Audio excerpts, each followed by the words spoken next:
ಆಗಿದೆ. ಹಾಗೆ ನಾನು ಇವತ್ತು ಮಧ್ಯಾಹ್ನ ಅವರಿಗೆ ದೂರವಾಣಿ ಮಾಡಿದೆ, ನಾನು ಕಾರ್ಯಕ್ರಮಕ್ಕೆ ಬರಲ್ಲ ಅಂತ.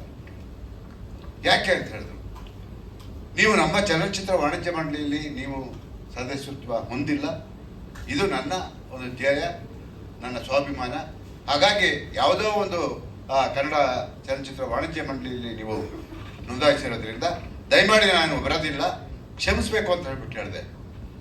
ಕ್ಷಮಿಸಬೇಕು ಅಂತ ಹೇಳಿದೆ. ಯಾಕೆ ಅಂತ ಹೇಳಿದ್ರೆ ನನ್ನ ನಿರ್ಧಾರ. ಯಾಕೆ ಅಂತ ಹೇಳಿದ್ರೆ 85 ವರ್ಷದ ಇತಿಹಾಸ ಇದೆ ಅದಕ್ಕೆ, ಆ ಚಲನಚಿತ್ರ ವಾಣಿಜ್ಯ ಮಂಡಳಿಗೆ. ರಾಜ್ಕುಮಾರ್ ಅವರು, ವಿಷ್ಣುವರ್ಧನ್ ಅಂತ ಅಂಬರೀಷ್ ಅಂತ ಒಂದು ಬಂದು ಆ ನೆಲದಲ್ಲಿ ಸ್ಪರ್ಶ ಮಾಡಿದ್ದಾರೆ. ಆ ಒಂದು 85 ವರ್ಷ ಇತಿಹಾಸ ಇದೆ. ಯಾರೋ ನೆನ್ನೆ ಮೊನ್ನೆ ಬಂದು ಒಂದು ವಾಣಿಜ್ಯ ಮಂಡಳಿ ಮಾಡಿಕೊಂಡು ಇವತ್ತು ಇಡೀ ಇಂಡಸ್ಟ್ರಿಗೆ ಕೆಟ್ಟ ಹೆಸರನ್ನ ತರುವಂಥ ಕೆಲಸ ಮಾಡ್ತಾ ಇದ್ದಾರೆ. ಹಾಗಾಗಿ ನಾನು ಆ ಯಾವುದೇ ಬೇರೆ ವಾಣಿಜ್ಯ ಮಂಡಳಿಯಲ್ಲಿ ರಿಜಿಸ್ಟರ್ ಮಾಡಿದ್ರೆ ನಾನು ಹೋಗಲ್ಲ ಅಂತೆ. ಅವರು ಒಂದು ಮಾತು ಹೇಳಿದ್ರು, ದೊಡ್ಡ ಮಾತು.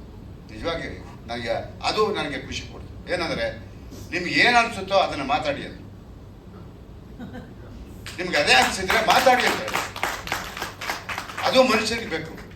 ನೋಡಿ, ಅವರು ಹೆಂಗೆ ನನ್ನನ್ನು ಕರ್ಸ್ಕೊಂಡ್ರು ಅಂತ ಹೇಳಿದ್ರೆ, ಈ ವೇದಿಕೆಯಲ್ಲೇ ನೀವು ಮಾತಾಡ್ಬಿಟ್ಟು ಹೇಳಿ ಅಂತ ಹೇಳ್ಬಿಟ್ಟು ಹೇಳಿದ್ರು. ಆದರೆ ಯಾವ ವಾಣಿಜ್ಯ ಮಂಡಳಿ ಎಂಥದ್ದು ಕಟ್ಟಿದ್ದಾರೆ ಅದನ್ನೆಲ್ಲವನ್ನ ನಾವು ಅರ್ಥ ಮಾಡ್ಕೋಬೇಕು. ದಯಮಾಡಿ ಏನೋ 5,000ಕ್ಕೆ 10,000ಕ್ಕೆ ರಿಜಿಸ್ಟರ್ ಮಾಡಿಬಿಡ್ತಾರೆ ಅಂತ ಹೇಳಿದ್ರೆ ಅಲ್ಲಿಗೆ ಮುಗೀತು.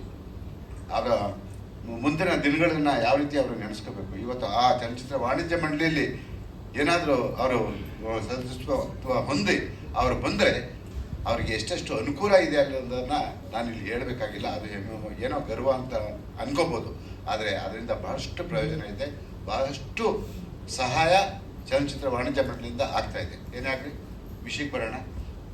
ಯತ್ರಾಜ್